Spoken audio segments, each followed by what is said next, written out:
So there's two things I was watching, and then thought about a third thing that I wanted to share. Is that the first one, I saw a post by Angry Biracial that said they will not speak on like women's the issue of women, something with women, how women dress, as far as a teacher and this and that. And then there was another comment on TikTok where the man said, have you ever noticed how women come to the gym? They're coming to the working out now with clothes on that are real tight, so far stuck up their butts, and just so provocative. And they mention things like women looking for attention, or if they don't get attention from a man, they get upset. And so then I thought about the third thing was Phylicia Rashad, when she addressed women to address appropriate. And so my thing on that, it made me think about a fact-finding investigation in the workplace years ago. And they said, but Emily, it was about with the hair and dealing with patients and stuff like that, right? And they said, but Emily, you don't do that. Why don't you do that? And I guess they was expecting me to say something against the person.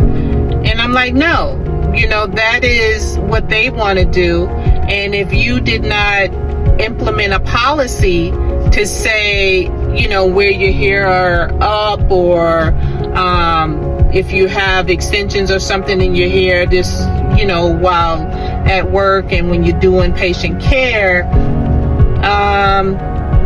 what did your policy say? What did your communication say? Just because I don't do it, don't mean that I'm a downgrade that person. The same with the women that, you feel as though are wearing provocative clothes, whether it's for attention or not. My first thing is going to be control your gonads. Whether you're a man, whether you're a woman, to just like growing up, they say close your legs to little girls.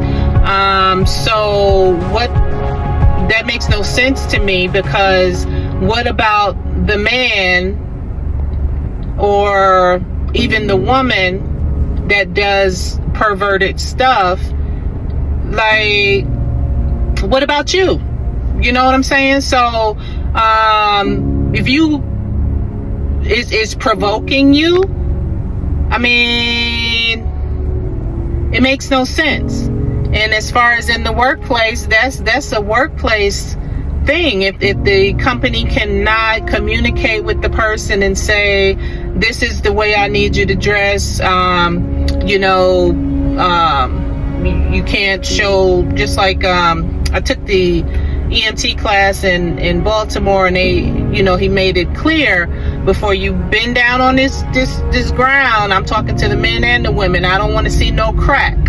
And for the women, it's crack, showing the crack of the breast, and you bend down showing the crack of your ass. For the men or the women, I do not want to see no crack. So he made it clear as far as what he expects and expected in his class. And I feel the same way in the workplaces. But I feel as though people should be able to dress the way they want to dress, without worrying about if someone's gonads are going to get hard, or if someone's gonads are going to get stimulated by watching a person,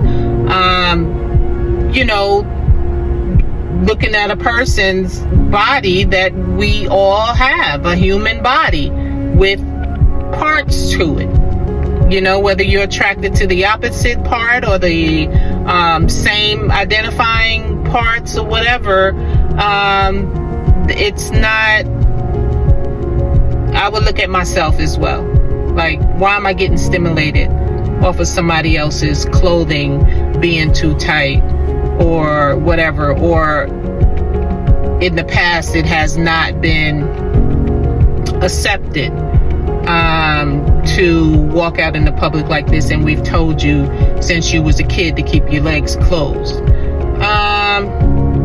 That's not why you have perverts. That's not why you have pedophiles. That's not why you have wicked mindsets.